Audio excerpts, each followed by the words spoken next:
இன்றைக்கு பொங்கலிலே நம்முடைய தளபதி அவர்கள், முதலமைச்சர் அவர்கள் ஒரு மாபெரும் திட்டத்தை அறிவித்திருக்கிறார்.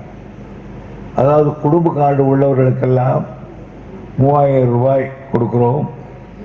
நண்பர்கள் சொன்னதை போல 1 கிலோ அரிசி, 1 கிலோ சர்க்கரை, 1 முழு கரும்பு என்றெல்லாம் இன்றைக்கு உங்களுக்கு கொடுக்க போகிறார்கள்.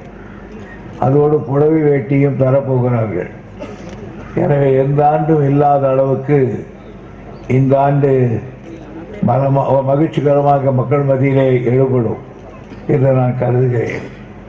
காரணம், நம்முடைய மக்களுக்கு அட்டை கார்டு உள்ளவர்களுக்கெல்லாம் 3000 கொடுப்பது என்பது சாதாரண காரியம் அல்ல. ஒரு அரசாங்கத்துக்கு அதனால எவ்வளவு செலவாகும் என்பது எங்களுக்கு தான் தெரியும். ஆகையினால எவ்வளவு செலவு செய்தால் பரவாயில்லை, அவரெல்லாம் மகிழ்ச்சியாக இருக்க வேண்டும் என்று முதலமைச்சர் சொன்ன காரணத்தால் இந்த திட்டத்தை அரசாங்கம் ஏற்றுக்கொண்டு இதுக்கு பணம் ஒதுக்கி இருக்கிறது.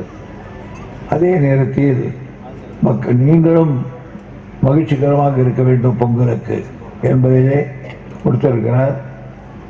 இதை சிந்தித்து தளபதி மு.க.ஸ்டாலின் அவர்கள் முயற்சி எடுத்திருக்கிறார்.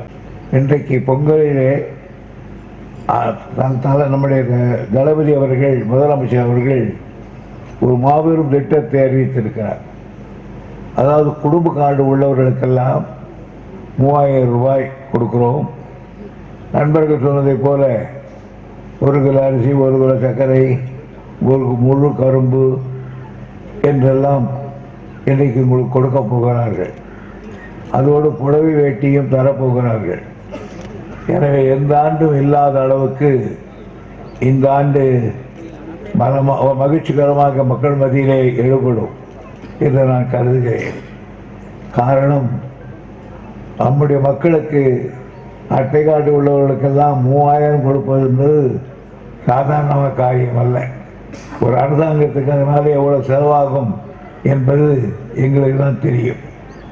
ஆகையினால எவ்வளவு செலவு செய்தால் பரவாயில்லை, அவரெல்லாம் மகிழ்ச்சியாக இருக்க வேண்டும் என்று முதலமைச்சர் சொன்ன காரணத்தால் இந்த திட்டத்தை அரசாங்கம் ஏற்றுக்கொண்டு இதுக்கு பணம் ஒதுக்கி இருக்கிறது.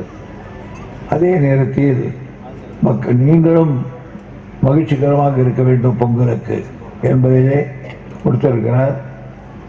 இதை சிந்தித்து தளபதி மு.க.ஸ்டாலின் அவர்கள் முயற்சி எடுத்திருக்கிறார்.